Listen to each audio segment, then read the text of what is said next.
इस व्रत के लिए जिस निष्ठा का प्रदर्शन आपने और देवी कद्रू ने किया है वह सराहनीय है। और आप दोनों ने मुझे भोग देकर अपने इस व्रत को संपूर्ण नहीं किया और इसीलिए अब तक मैं आपको दर्शन नहीं दे पा रहा था।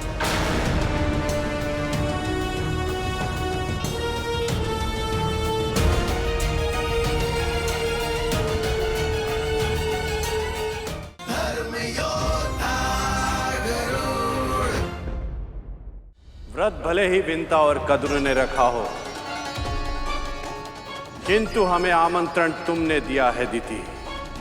इसीलिए यहां जो होगा उसका उत्तरदायित्व उन दोनों के साथ साथ तुम्हारा भी होगा।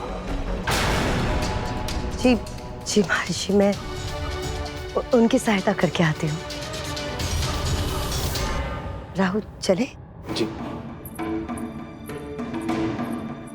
आज हम सब यहाँ महान जीवित पुत्री का व्रत के अनुष्ठान का भोग लेने आए हैं। इसीलिए आप सभी भोजन ग्रहण करने से पहले हम सभी ध्यान लगाकर ओम का उच्चारण करेंगे।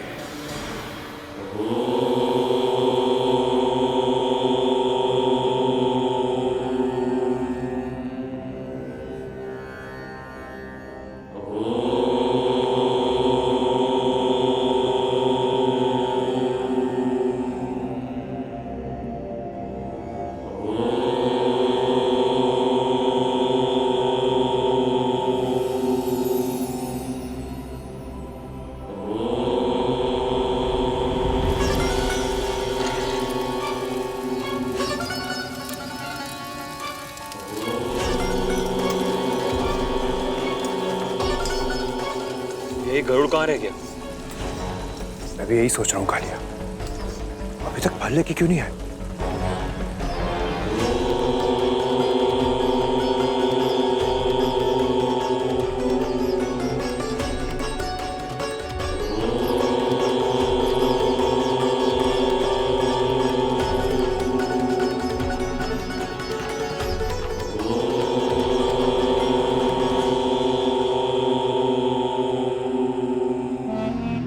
जब ये महर्षि आवेश में आकर अपनी पत्नी को वृक्ष बना सकते हैं तो सोचो राहुल, क्रोध में आकर ये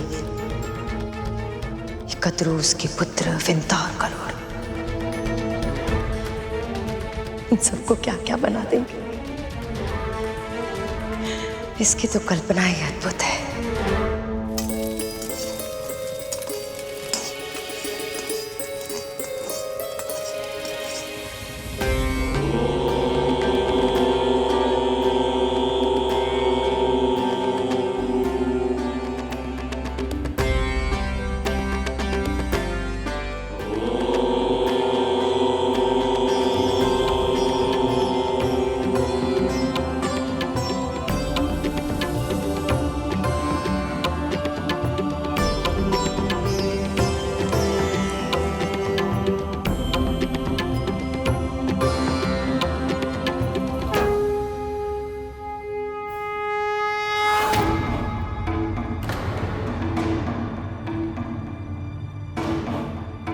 कुछ भोजन भी मिलेगा या ऐसे ही लौटना पड़ेगा?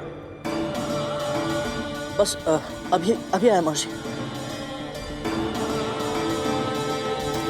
सब लोग भोजन के लिए आसन ग्रहण कर चुके हैं। हमारे पास 1 सहस्त्र तो क्या 100 लोगों के लिए भी पर्याप्त भोजन नहीं है। जीवित पुत्री का व्रत के भोग में सबसे अधिक आवश्यक है मरुए की रोटी और नूनी का साग, और ये दोनों ही वस्तुएं बहुत सीमित मात्रा में है। अब क्या होगा माँ? अब क्या, इतने कम समय में और कहीं से प्रबंध किया भी नहीं जा सकता। हाँ, कोई ना कोई उपाय तो अवश्य होगा जो केवल आप कर सकती है। मैंने देखा है आपके हाथों में चमत्कार करने की क्षमता है। माँ, मुझे जब भी भूख लगती थी आप कैसे भी करके कोई ना कोई उपाय से मेरे लिए कुछ बना देती थी। माँ, कुछ कीजिए ना माँ, आपसे अपेक्षा है। ये तो तेरा अपनी माँ के लिए स्नेह है गरुड़, तभी तुझे लगता है कि मैं करती हूँ। पर करने वाली तो केवल माँ अन्नपूर्णा है। अन्न की देवी हैं वो। उनकी महिमा इतनी अद्भुत है कि स्वयं महादेव शिव शंकर भी उनके भोजन के लिए भिक्षुक बन गए थे। इसलिए मुझे पूरा विश्वास है, यदि हम पूरे मन से माँ अन्नपूर्णा का ध्यान करें, उनसे प्रार्थना करें, तो हमें हमारे प्रयासों का फल अवश्य मिलेगा। ये सब करने से हमारी समस्या का समाधान कैसे होगा वो मैं नहीं जानती, किंतु हाँ, माँ अन्नपूर्णा अन्न की देवी है। मैं प्रार्थना अवश्य करूंगी उनसे।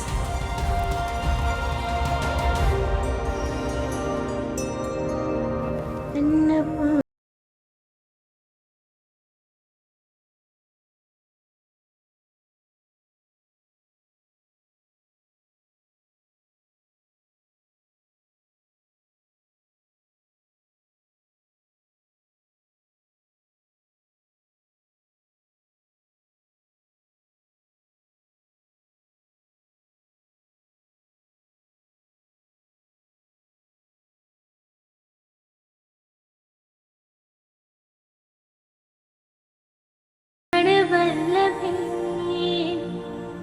माता च पार्वती देवी पिता देवो महेश्वरा। माता च पार्वती देवी पिता देवो महेश्वरा। बान्धवाशु भक्ताशु स्वदेशो भुवनत्रयम्। बान्धवाशु भक्ताशु स्वदेशो भुवनत्रयम्।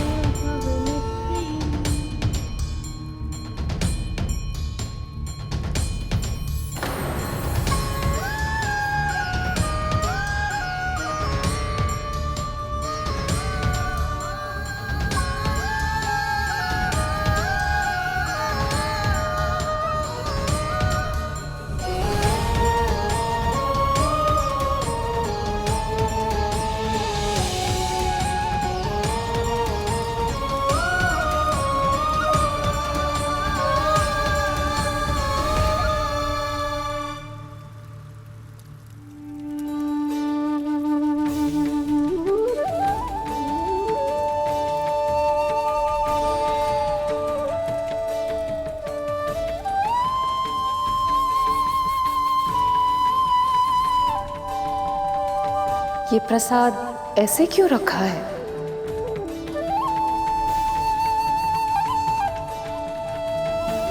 माँ, आप कौन है? माँ कहा है तो माँ ही समझ लो।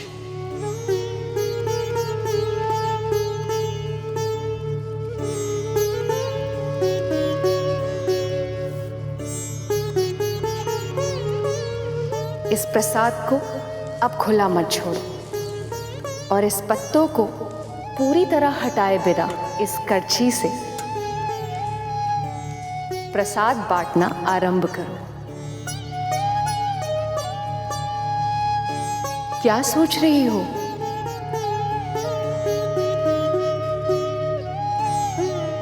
अतिथि भूखे हैं, जाओ भोग खिलाओ उन्हें।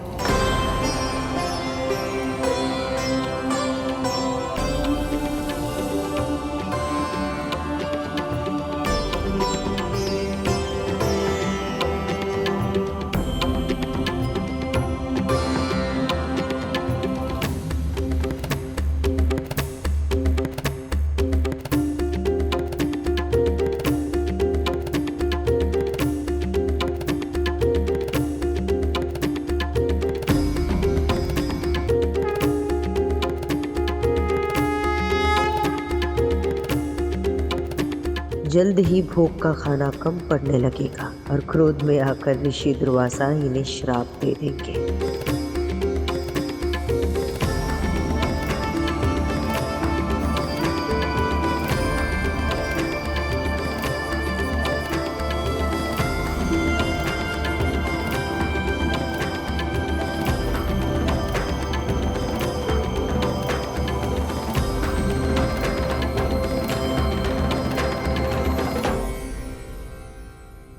स्वादिष्ट व्यंजन, अद्भुत स्वाद।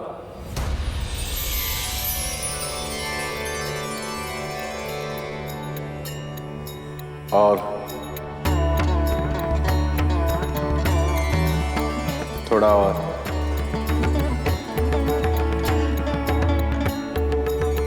जिस क्रोध की आंधी की आशंका थी वो शीतल व्यार में बदल गई। महर्षि और इनके 1 सहस्त्र शिष्य को भोजन कराने में हम सफल रहे। यह असंभव कार्य केवल अन्नपूर्णा मां की कृपा से ही संभव हो पाया।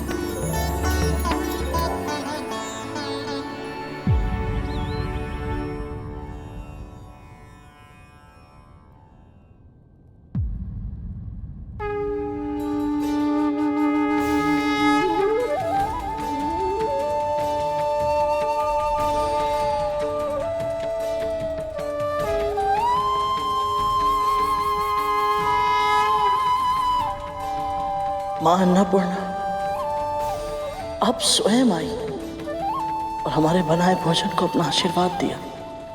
आपकी सदा ही जय हो।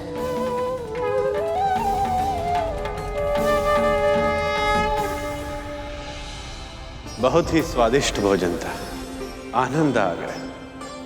आपने यहाँ पधारकर हमारे व्रत को सफल बना दिया महर्षि। आज तुमने मेरी और मेरे शिष्यों की सेवा की, इससे मैं बहुत प्रसन्न हो गया कद्रू। शिव शंभु ने चाहा तो तुम्हारे पुत्रों के कष्टों का निवारण शीघ्र ही होगा।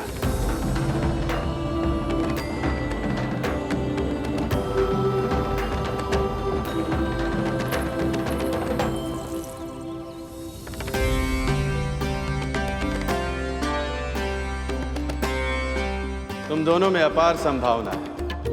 शंभु की कृपा से तुम अपनी योग्यता के सबसे ऊंचे शिखर को प्राप्त करो। इतने शक्तिशाली बनो कि संसार तुम्हें सदा स्मरण रखे।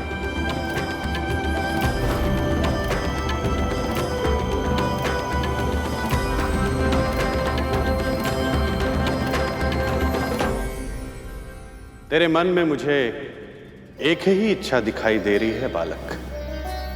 बहुत शीघ्र ही तू उसे पूर्ण करने का मार्ग खोज पाएगा। बस आपका आशीर्वाद सदैव मेरे साथ रहे महर्षि।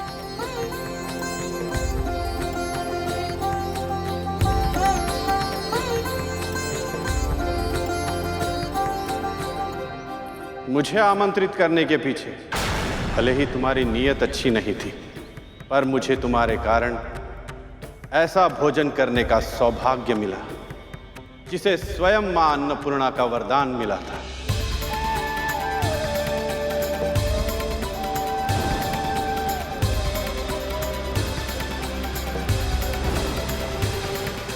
ऐसे महाभोग के बाद क्रोध का शमन हो जाता है और मन परम शांत हो जाता है। इसीलिए आज मैं तुम्हें कोई श्राप नहीं दूंगा, पर एक चेतावनी अवश्य दूंगा। जो व्यक्ति जैसा बोता है वही पाता है। इसीलिए अपने कर्म संभालो दीति। तुम्हारा आत्मविश्वास चरम पर है, क्योंकि तुम्हारे पुत्रों को संजीवनी विद्या प्राप्त है। पर स्मरण रहे, अमर होने के उपाय और भी है। आज तुमने स्वयं अपनी आंखों से देखा, यदि एक मां चाहे तो असंभव को भी संभव बना सकती है। और अदिति कब से तपस्या कर रही है और शीघ्र ही उसे उसकी तपस्या का फल मिलेगा।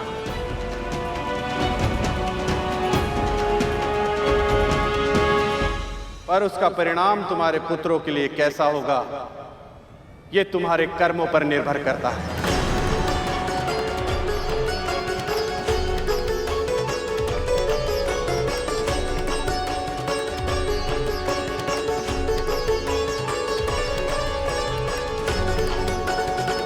महर्षि ने श्राप भले ही ना दिया हो, पर चिंता अवश्य दी थी। ऋषि दुर्वासा के आशीर्वाद से मेरा व्रत पूरा हुआ।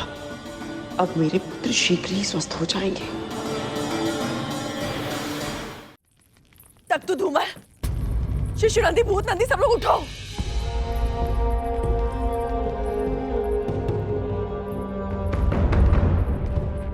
शिशुनंदी, पुत्र, उठो पुत्र। धूमल, धूमल उठ भाई, धूमल उठ। आंखें खोलो उठ भी। सुनते क्यों नहीं हो? देखो हमें। पुत्र, पुत्र, उठ जाओ।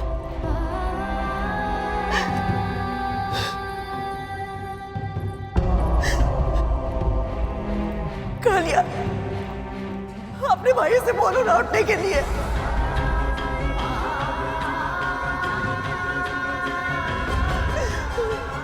दक्षा, अपने भाइयों को उठाओ ना। तुम्हारी माँ यहाँ पे आई है, उठो साहब। विद्या, विद्या, मेरे पुत्रों से कहो ना उठे। ये महारानी कद्रू का आदेश है, उठो साहब।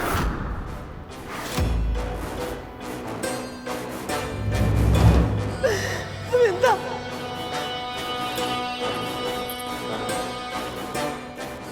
क्यों विद्या? महर्षि दुर्वासा के आशीर्वाद से तेरे पुत्र को तो असीम शक्तियां मिल गई थी, फिर उनका आशीर्वाद मेरे पुत्र में फलीभूत क्यों नहीं हो रहा है? मैंने अपना व्रत, भोग, आचार, विचार, व्यवहार सब नियम के अनुसार किया। कई ऐसे अवसर आए जब मैं क्रोधित हो सकती थी, अनुचित व्यवहार कर सकती थी, किसी के मन को दुखा सकती थी। मैंने अपने ऊपर संयम रखा मिलता, फिर भी मेरे पुत्र स्वस्थ नहीं हो रहे। क्यों मिलता, क्यों? बोलो ना उनको उठने के लिए, उठ जाए। बोलो, बोलो विद्या, बोलो।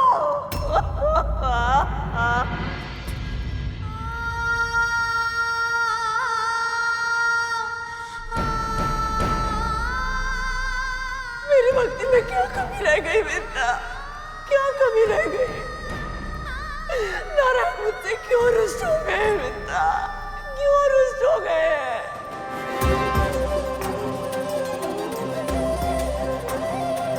उठ जाओ, उठ जाओ।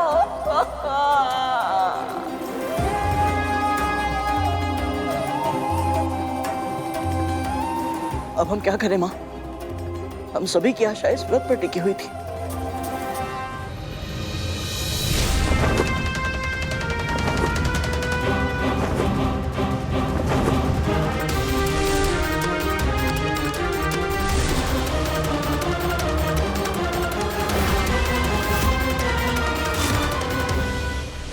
तो जाओ, निकल जाओ।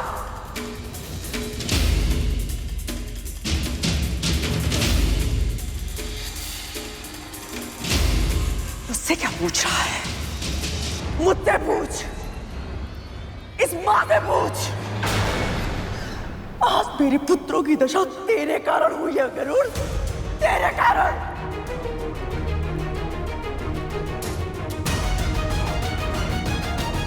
यदि मेरे पुत्रों के प्राण चले गए, उनकी हत्या का पाप तुझ पे लगेगा। जीव हत्या एक ऐसा महापाप है जो सैकड़ों वर्षों तक प्रायश्चित करने के बाद भी नहीं उतरता। और तू तो प्रायश्चित कर भी नहीं पाएगा। तू अपनी मां को संसार का सारा सुख देना चाहता था ना? यदि आज के बाद मेरे पुत्रों ने मुझे मां कहकर नहीं पुकारा, तो तेरी मां के जीवन में दुखों के अतिरिक्त कुछ नहीं बचेगा।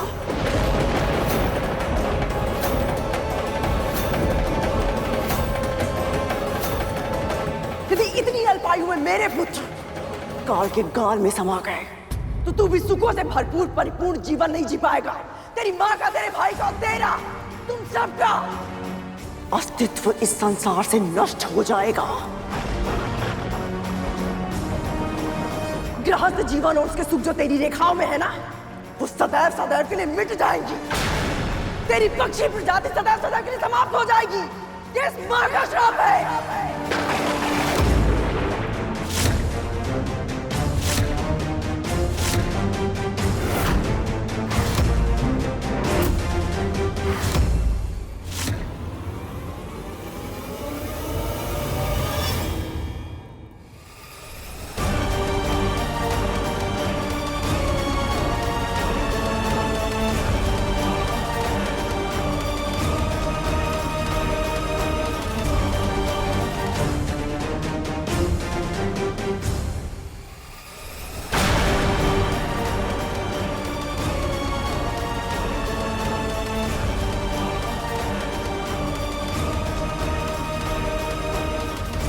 मेरी बख्शी हुई जाति सदा सदा के लिए समाप्त हो जाएगी।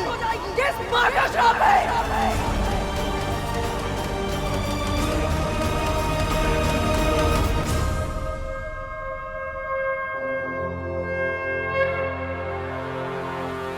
ऐसे मुस्कुरा क्यों रहे हैं आप प्रभु? मेरी माओ को रोते हुए देखकर प्रसन्न है, या फिर ये देखकर कि मेरे भाइयों को एक एक श्वास के लिए संघर्ष करना पड़ रहा है, या फिर मुझे इतना विवश, इतना असहाय देखकर प्रसन्न है आप? आज मेरी दोनों माएं मुझे अपने ही भाइयों का हत्यारा समझ रही हैं और आप मौन है क्यों प्रभु? आपकी बनाई इस धरती पर, आपके द्वारा संचालित संसार में जो कुछ हो रहा है उसे देखकर शांत कैसे रह सकते हैं आप? मेरी मां सदैव कहती है कि भगवान भक्तों के सुख से सुखी रहते हैं और दुख से दुखी, परंतु आज मेरे परिवार पर दुख का पहाड़ गिर चुका है और आप अब सुख में लीन है। क्यों आपकी तपस्या, आपका ध्यान भंग नहीं हो रहा? क्यों आप हमारी पीड़ा को नहीं समझ रहे प्रभु? क्यों आपको हमारा दुख दिखाई नहीं दे रहा? परंतु आज आपको मेरे सभी प्रश्नों का उत्तर देना ही होगा। आज आप मौन नहीं रह सकते।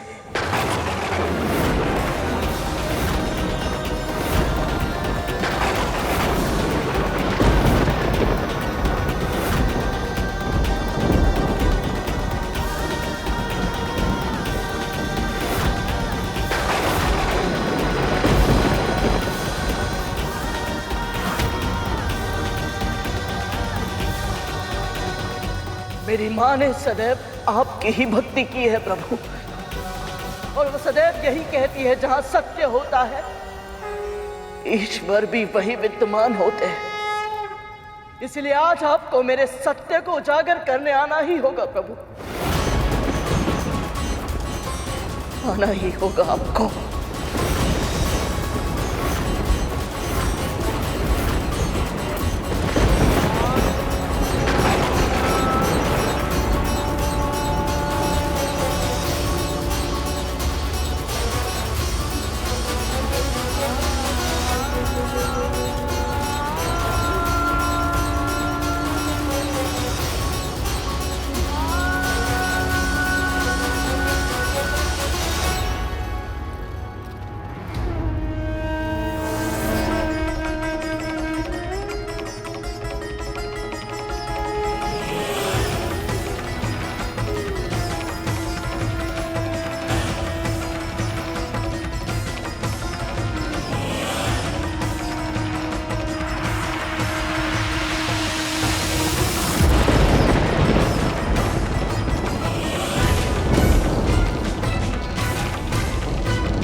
गरुड़,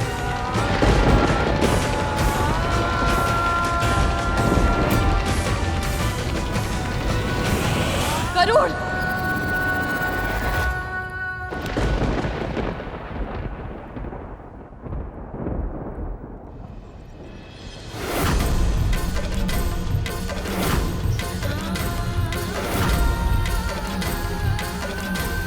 क्या कर रहा है तू?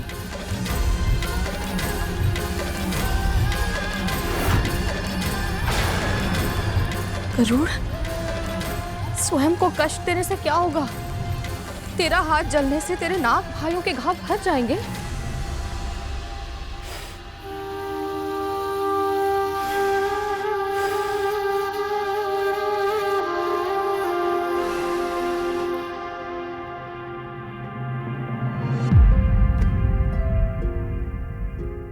बड़ी माँ ने मुझे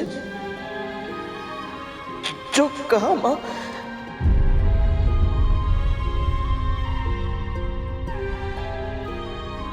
चुप हो जा पुत्र, चुप हो जा।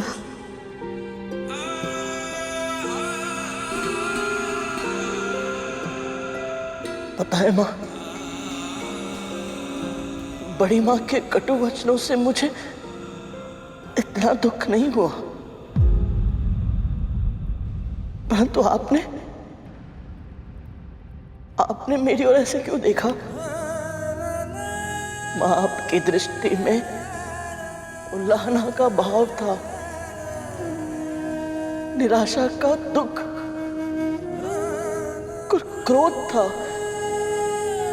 क्या माँ, आपको सच में ऐसा लगता है कि मैंने जानबूझकर मैंने किसी की हत्या करने का प्रयास नहीं किया है माँ? मैंने कोई पाप नहीं किया है। तेरी माँ तुझे अच्छी तरह जानती है। कभी स्वप्न में भी नहीं मानूंगी कि तू कोई पाप कर सकता है गरुड़। मैं तो बस तेरे लिए चिंतित थी। मेरी दृष्टि में जो उल्हाना का भाव तूने देखा वो मेरे लिए था। निराशा महारानी के लिए और क्रोध उस नियति के लिए था जिसके कारण तुझ पर इतना बड़ा आरोप लगा। तेरी माँ तुझे पहचानती है, तुझ पर अखंड विश्वास करती है तेरी माँ।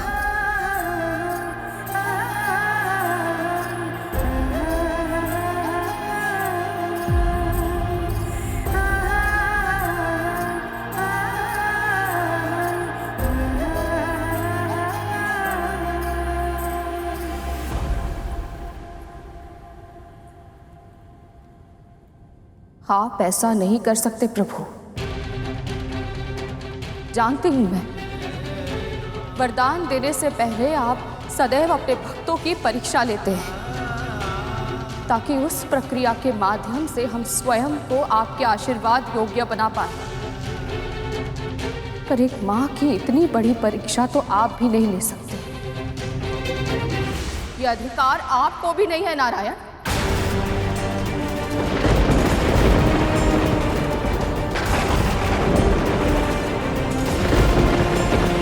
कैसी अनहोनी के संकेत हैं प्रभु? मैं जानती हूँ आप समाधि में लीन हैं, पर आज आपको अपने भक्त की पुकार, एक माँ की पुकार सुननी ही होगी।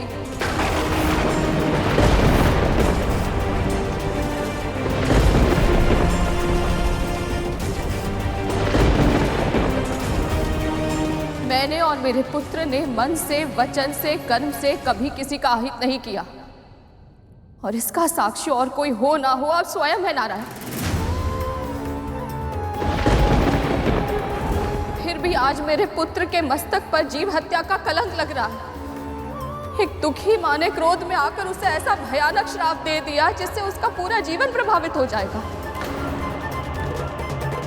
जीवन जीने का, अपने वंश को बढ़ाने का अधिकार सभी प्राणियों को सहज प्राप्त है प्रभु, पर मेरे पुत्र और उस दुखी मां के पुत्रों का यह अधिकार नियति छीन रही है और आप समाधि में बैठकर ये सब होते हुए बस देख रहे हैं। नहीं प्रभु, ये अन्याय नहीं होने दे सकते आप। आपको सत्य का साथ देना ही होगा।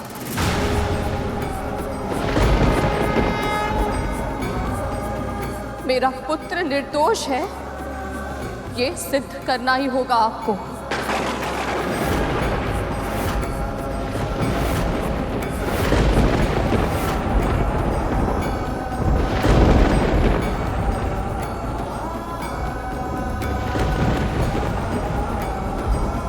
आप ही ने माँ को सबसे अलग बनाया है ना प्रभु।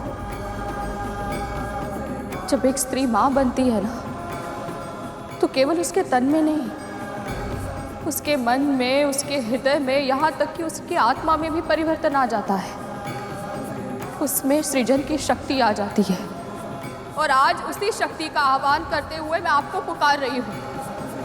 आप मेरी इस पुकार को अनसुना नहीं कर सकते प्रभु।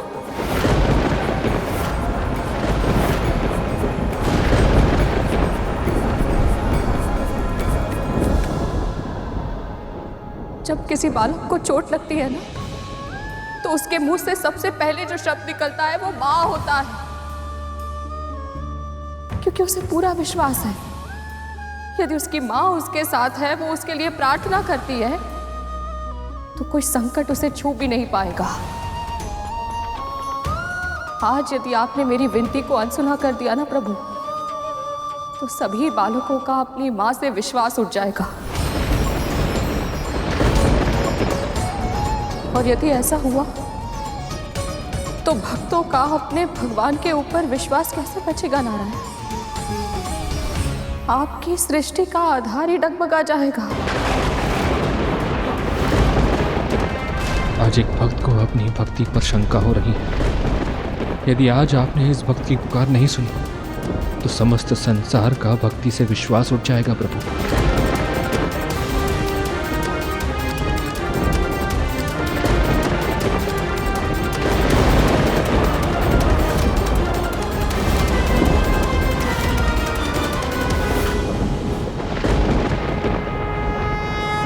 प्रभु, मेरी माँ, मेरी गुरु, आपकी महान भक्त आपको पुकार रही है। मेरे भाइयों के प्राण संकट में है प्रभु, उनका दर्द मुझसे देखा नहीं जा रहा, उन पर कृपा कीजिए प्रभु।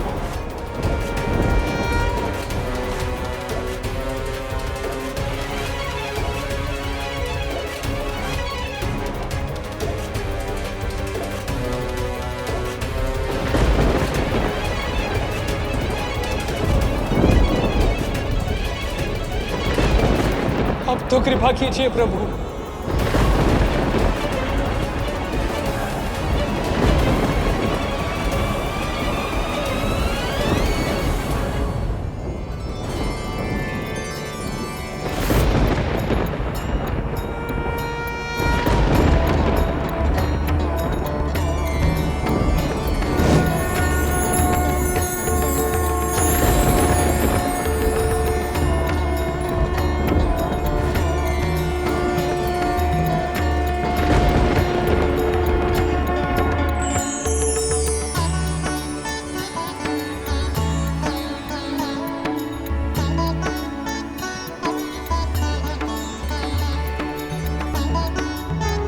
प्रभु,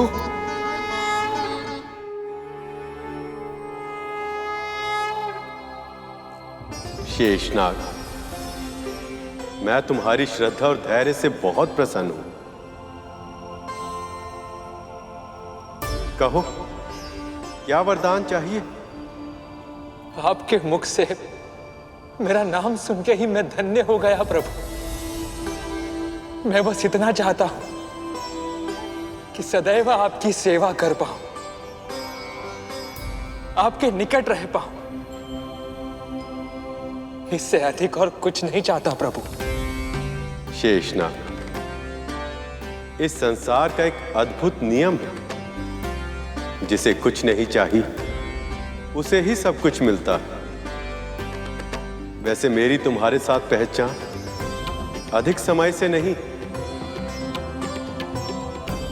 किंतु जब से लक्ष्मी मुझे छोड़कर गई तब से तुम मेरे साथ हो। एक भाई की भांति तुमने मेरा ध्यान रखा है। इसलिए जब जब मानव कल्याण के लिए मुझे संसार में अवतरित होना होगा, तब तब किसी न किसी रूप में तुम सदैव मेरे साथ रहोगे। और जब जब मैं वैकुंठ में रहूंगा, तब तुम मेरी शैया बनोगे। अपने भाई की गोद में विश्राम करके मुझे रक्षा और शांति का आभास होगा, और तब मैं सृष्टि का संचालन और भी आसानी से कर पाऊंगा। यदि ये आपको स्वीकार हो तो। प्रभु, जिसकी कल्पना भी न की थी, आपने वो आशीर्वाद दिया है मुझे जो संसार को सुख देते। यदि मैं उन्हें तनिक भी सुख और विश्राम दे पाऊं, तो इससे बड़ा सौभाग्य क्या होगा मेरे लिए।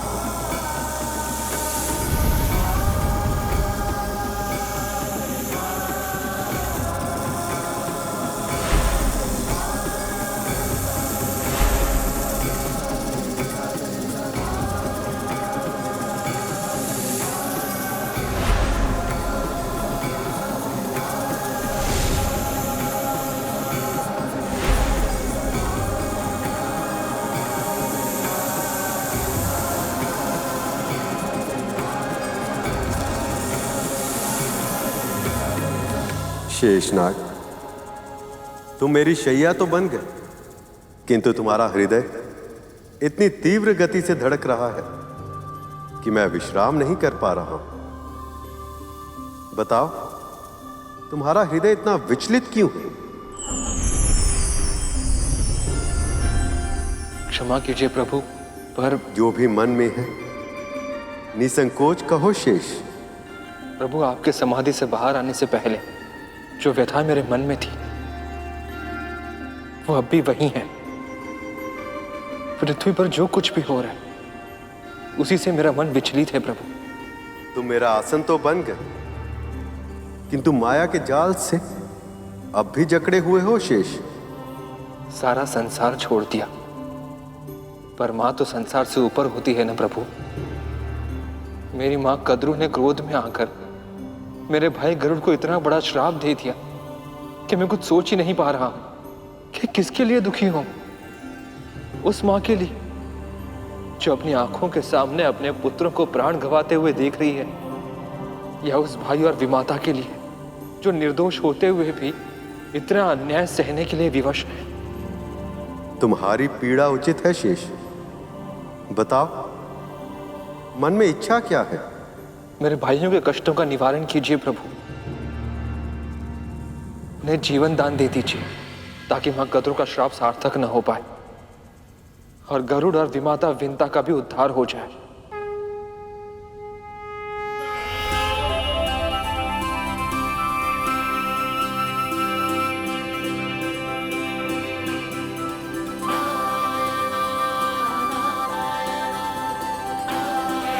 आज आपको भक्तों की सहायता करने आना ही होगा प्रभु, अन्यथा मैं कभी आपकी पूजा नहीं करूंगी।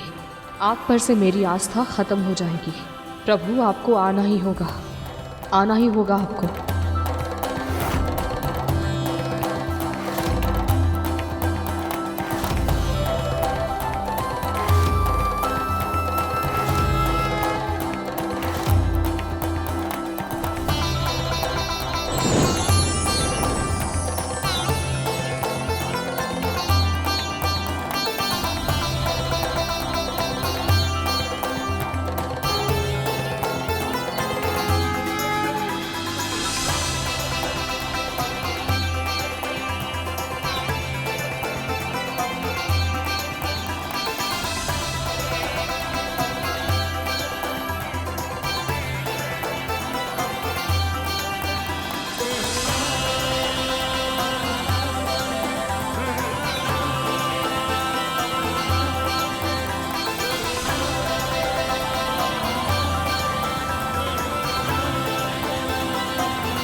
देवी विंता, आपने सही कहा था। सृजन की शक्ति होने के कारण इस सृष्टि में एक मां का स्थान ईश्वर से भी ऊंचा होता है। जब एक मां पुकारती है तो ईश्वर को भी आना पड़ता है।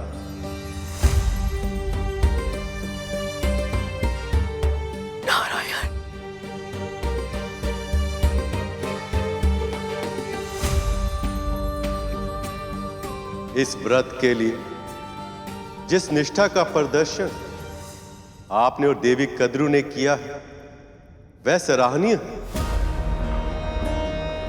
और आप दोनों ने मुझे भोग देकर अपने इस व्रत को संपूर्ण नहीं किया और इसीलिए अब तक मैं आपको दर्शन नहीं दे पा रहा था।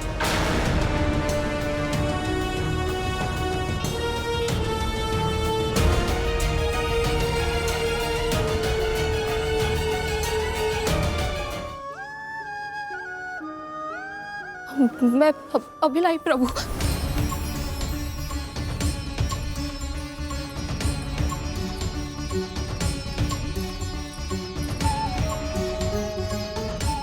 लीजिए प्रभु।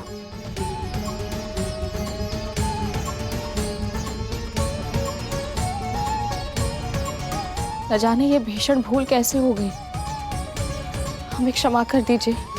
ममता के आवेग में हुई भूल नहीं कहलाती। मैं तो वैसे ही प्रेम का भूखा हूं।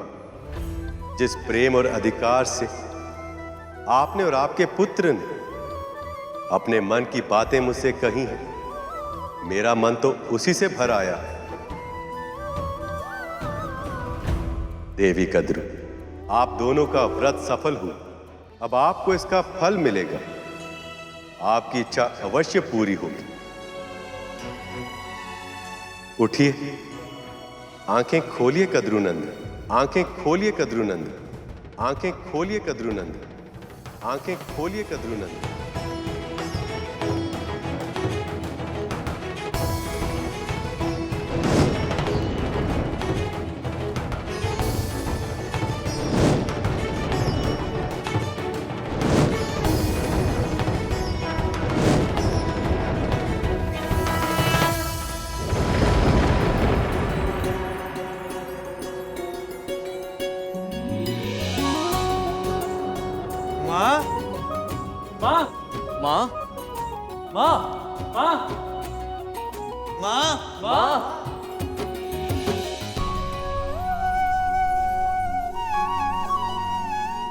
मेरे पुत्र,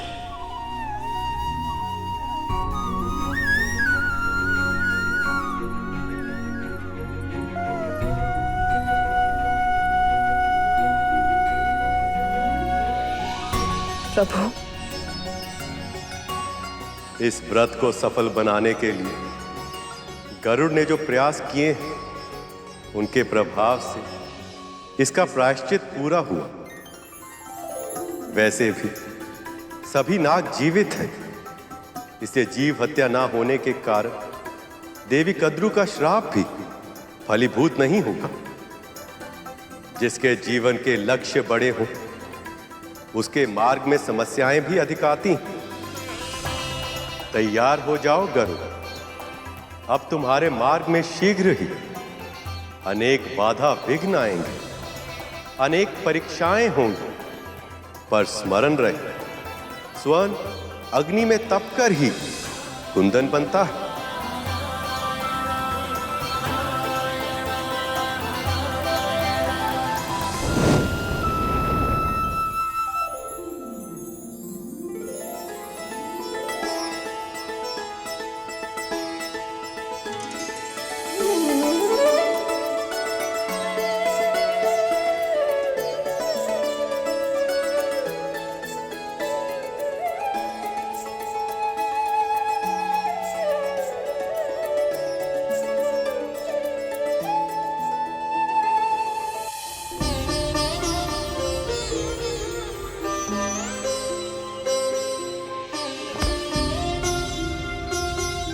सब स्वस्थ हो।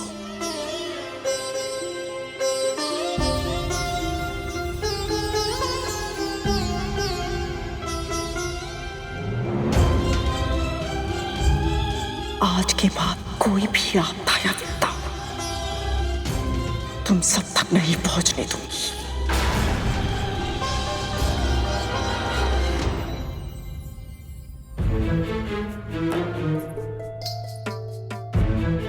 दीर्घायु। तुमने तो भयभीत कर दिया था हमें। ये तो माँ का विश्वास था जिसने हमें साहस दी। सही कहा।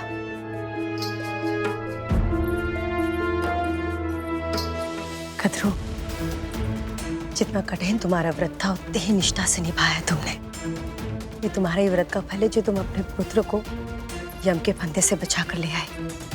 ये चमत्कार केवल तुम ही कर सकती थी कद्रू। यम के फंदे से? दीदी माँ, ये आप क्या कह रही हैं? हाँ माँ, पल भर पहले तो हम गरुड़ के साथ सूर्य लोक जा रहे थे और दूसरे पल हमें भगवान विष्णु का स्वर सुनाई दिया। तुम सब बहुत भाग्यशाली हो जो तुम्हें कद्रू जैसी माँ मिली है।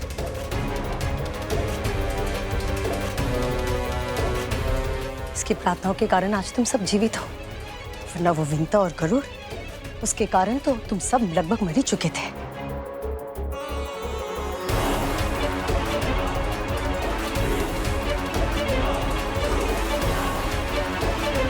मुझसे छुपाकर तुम सब उस गरुड़ के साथ चले गए थे। सूर्य लोक के स्थान पर मृत्यु लोक पहुंच गए थे तुम सब।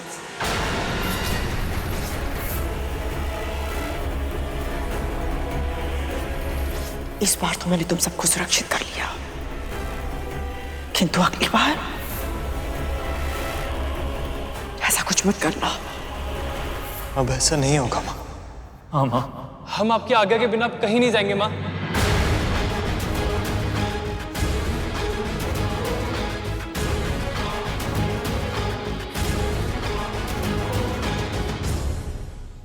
ये तो अनुचित है प्रभु। कद्रू माँ भी जानती हैं कि विंतामाल गरुड़ के बिना नाग भाइयों का जीवित रहना असंभव था। फिर भी उनके स्वभाव में कृतज्ञता है, कृतज्ञता नहीं। ऐसा आभास होता है जैसे विंतामाल गरुड़ की अच्छाइयों को पूरी तरह नकार दिया है इन्होंने। और दूसरी ओर विंतामाल गरुड़ भी विचित्र है। जीवित पुत्री का व्रत को सफल बनाने के लिए कितना कुछ किया है उन्होंने, और ये दोनों उसका श्रेय भी नहीं ले रहे। जानते हो ऐसा क्यों है शेष? क्योंकि कद्रू के मन में अभिमान और स्वार्थ के भाव प्रबल है, जबकि विंता और गरुड़ के मन में भक्ति और परोपकार के भावों की प्रधानता है। जब कोई पाप करता है तो उसे लगता है कि उसे कोई नहीं देख रहा, पर मैं देख रहा होता हूं। इसी तरह पुण्य करते समय भी जब कोई ये सोचे कि कोई उसे देख रहा है या नहीं, तब भी मैं उसे देख रहा होता। विश्वास करो शेष, अपने अपने कर्मों का फल हम सबको भोगना पड़ता है। प्रभु, आपने गरुड़ से कहा था कि उसके जीवन के लक्ष्य बड़े, इसीलिए उसके सामने समस्याएं भी बड़ी आएंगी। किंतु आप किस लक्ष्य की ओर संकेत कर रहे थे? जब से असुरों को गुरु शुक्राचार्य के माध्यम से संजीवनी विद्या प्राप्त हुई है, तब से वह निर्भय हो गए। आपकी महाकठिन तपस्या से मैं प्रसन्न हुआ ऋषि भार्गव। केवल एक ही वरदान चाहिए मुझे, व्रत संजीवनी विद्या। स्वर्ग प्राप्त कर लेने के बाद भी उन्होंने देवताओं को सताना, उनका शोषण करना नहीं छोड़ा। देवता भी उनके भय से छुपने पर विवश हो गए। ऋषि मुनियों की तपस्या में, उनके दैनिक कार्यों में व्यवधान आ रहा है, और श्री लक्ष्मी के समुद्र के भीतर समा जाने के कारण पृथ्वी पर अव्यवस्था फैल गई है। पर अब इस अव्यवस्था को दूर करने का समय आ गया। अब पृथ्वी पर पुनः मुझे संतुलन स्थापित करना होगा, और इसके लिए मित्र और शत्रुओं को साथ लाना होगा। विरोधियों को एक दूसरे की सहायता करने के लिए प्रोत्साहित करना होगा। अब मुझे कुछ ऐसा करना होगा शेष, जो इस संसार ने आज तक ना देखा हो और ना ही सुना हो। मेरी इस योजना में गरुड़ एक बहुत ही महत्वपूर्ण भूमिका निभाएगा, पर ऐसा करना उसके लिए आसान नहीं होगा। प्रभु, ऐसा क्या करने वाले हैं आप? जानता हूं तुम्हारे मन में बहुत सारे प्रश्न हैं शेष। उन सभी के उत्तर तुम्हें सही समय आने पर मिलेंगे, पर अभी मुझे जाना होगा। एक मां बहुत लंबे समय से मेरी प्रतीक्षा कर रही हैं। ओम नमो नारायणाय नमः। ओम नमो नारायणाय नमः। ओम नमो नारायणाय नमः। आपकी तपस्या सफल हुई देवी अदिति।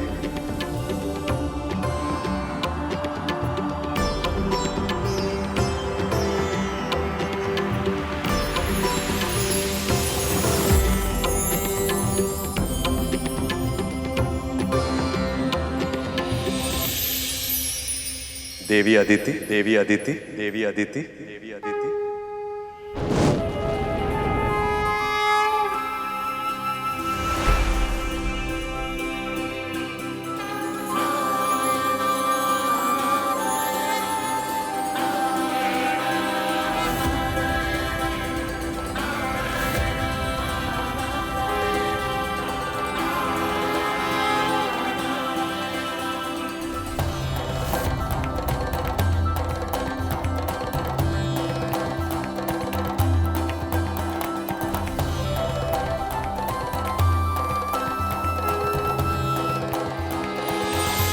नारायण, अब इन आंसुओं को पोंछने का समय आ गया है। आपने ये भीषण तपस्या अपने पुत्रों की प्राण रक्षा के लिए, उन्हें सामर्थ्यवान बनाने के लिए और उनका खोया हुआ सम्मान उन्हें लौटाने के लिए की, पर यह तब तक संभव नहीं जब तक देवी लक्ष्मी वापस लौट नहीं आती।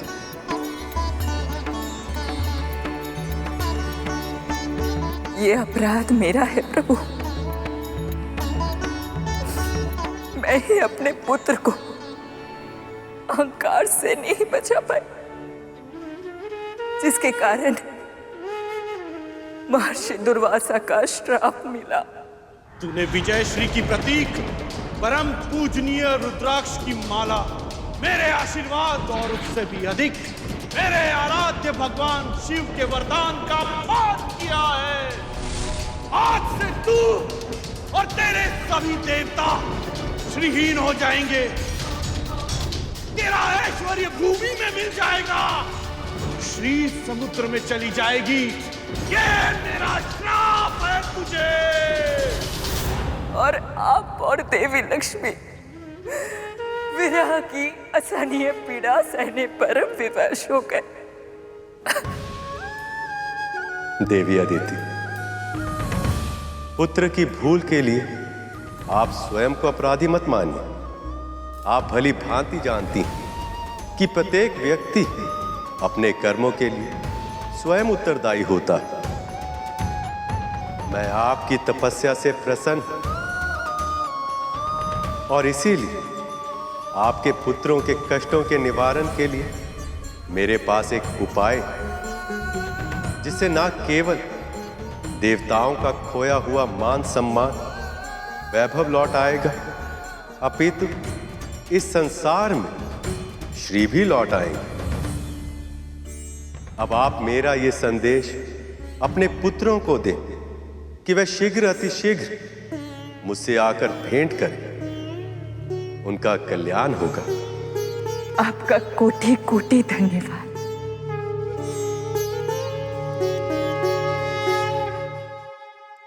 आपके मन में कोई और दुविधा भी है? निसंकोच कहिए देवी। प्रभु, मुझे ऐसा आभास हो रहा है कि मेरी तपस्या के सफल होने का कारण कोई और भी है, कोई ऐसा जो मेरी रक्षा कर रहा था।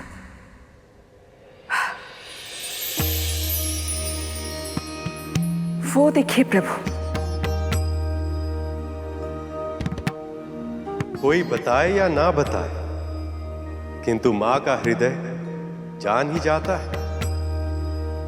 वो परोपकारी कोई और नहीं, आपकी बहन विंता का छोटा पुत्र गरुड़ था।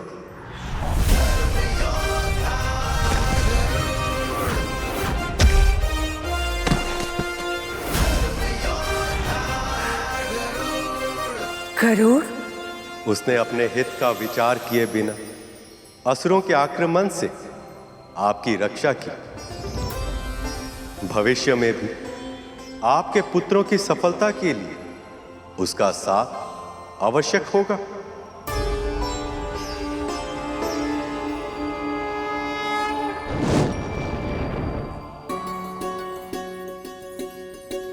गरुड़ ने मेरे लिए इतना बड़ा परोपकार किया है और भविष्य में भी मेरे पुत्र की सफलता के लिए बड़ी भूमिका निभाएगा।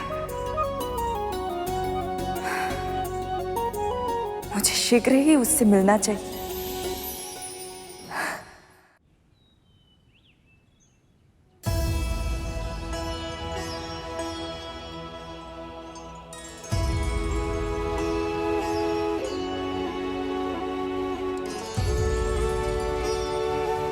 माँ,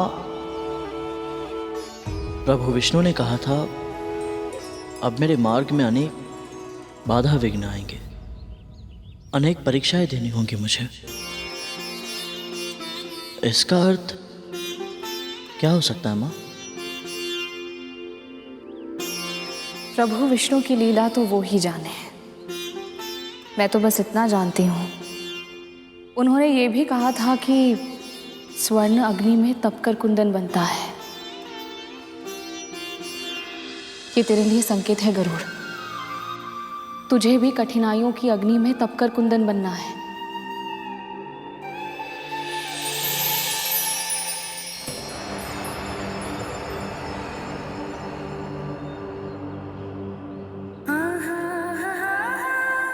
मैं पूरा प्रयास करूंगा माँ, आपकी आशाओं पर खरा उतरूंगा मैं। मुझे विश्वास है। बस कभी भी अपने भीतर मैं की भावना अर्थात अहंकार मत आने देना। सदैव यही मानना कि जो हो रहा है वो करने वाले प्रभु विष्णु ही हैं। तो केवल माध्यम है और कुछ नहीं।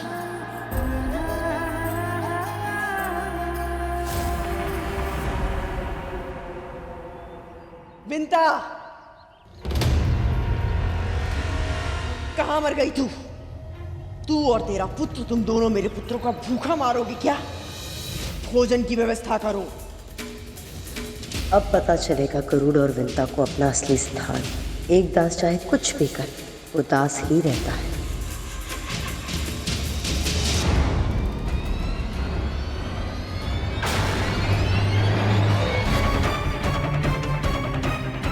जी क्या कदरू की इतनी तीखी बातों पर भी इनका कोई असर नहीं हुआ?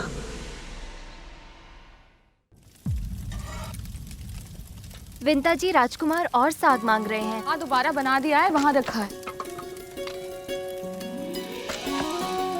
विंता जी, लड्डू वो रखे हैं, ले जाओ।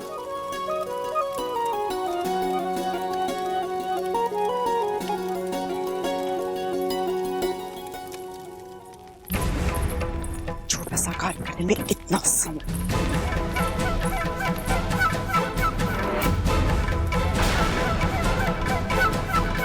खीर बनने में कितना समय है?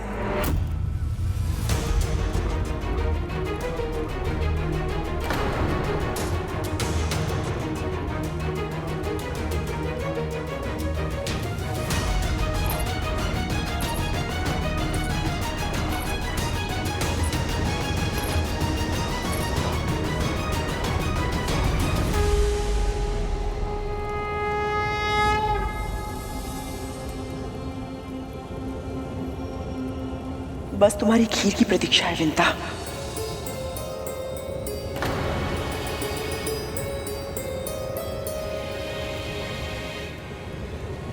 तुम्हें तो पता है ना मेरे पुत्रों को खीर कितनी प्रिय है।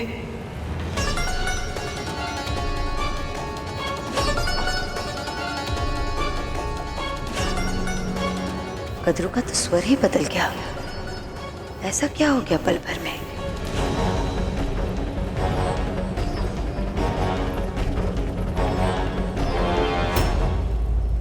अदिति दीदी,